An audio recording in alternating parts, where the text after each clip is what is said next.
Dober dan. Evropska unija je naš drugi dom. Ni idealen, a dovolj dober, da smo lahko nanj ponosni. Je najuspešnejši projekt sožitja, ki mu globalno ni primere. A tudi Evropska unija je pred resnimi preizkušnjami. Še posebej je pod pritiskom ena od pomembnih pridobitev povezane Evrope, to je skupna valuta evro. Evro je posameznikom, podjetjem in končno tudi državam članicam prinesel vrsto koristi.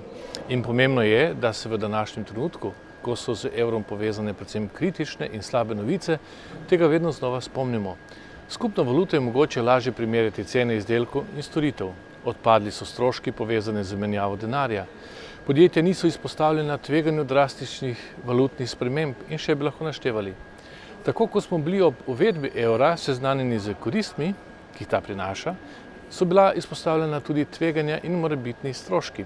Še posebej zato, ker Evropska unija ni idealno oziroma optimalno valutno območje. Slabi ga denimo majhna mobilnost delovne sile in šibka povezanost in koordiniranost fiskalnih politik. A če bi se lotili projektov, ki so brez tveganja nevarnosti, ne bi prišli daleč. Ko danes razmišljamo o tem, kako naprej, je dobro pogledati tudi nazaj.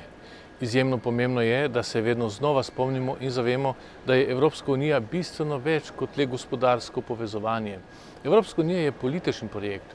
Je projekt, ki se je rodil in razvijal zato, da ne bi v Evropi nikoli več okusili gorja in grozot vojne. Ljudje, ki so stali na različnih bregovih, ki so bili prizadeti oziroma so povzročili gorje, so se po drugi svetovni vojni znali opravičiti in oprostiti.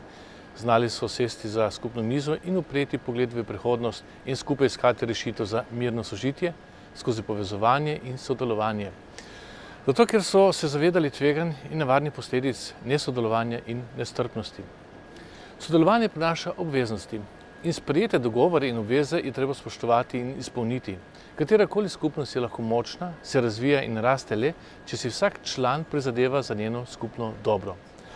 Hkrati pa članstvo v skupini posameznikom zagotavlja, da v težavah ne bodo sami in da bodo lahko računali na pomoč drugih. In tega nam danes v Evropi manjka. Pripravljenosti za odgovornost in solidarnost. Žal nekatere članice Evropske unije v minulih letih tega niso vzeli povsem resno, zato smo danes tam, kjer smo. Vendar pa zaradi tega ne moremo zaustaviti in vreči v koš celotnega evropskega projekta. Zato moramo vsi na novo razmisliti, kaj hočemo in kaj smo pripravljeni storiti.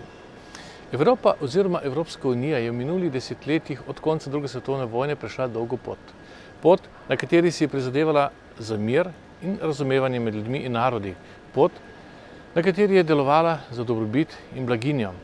Povezovanje in sodelovanje je bilo ključnega pomena, da so se presegla zgodovinska nasprotja in trenja, ki so pripeljala do obeh svetovnih vojn v prejšnjem stoletju. Ključno je, da so članice Evropske unije znale v prelomnih trenutkih stopiti skupaj in se postaviti za skupne vrednote, kot so mir, demokracija, blaginja. Naj nam bo to vsem skupaj vodilo tudi za naprej. Sodelovanje in skupno prizadevanje ter odgovorno ravnanje so prava pot.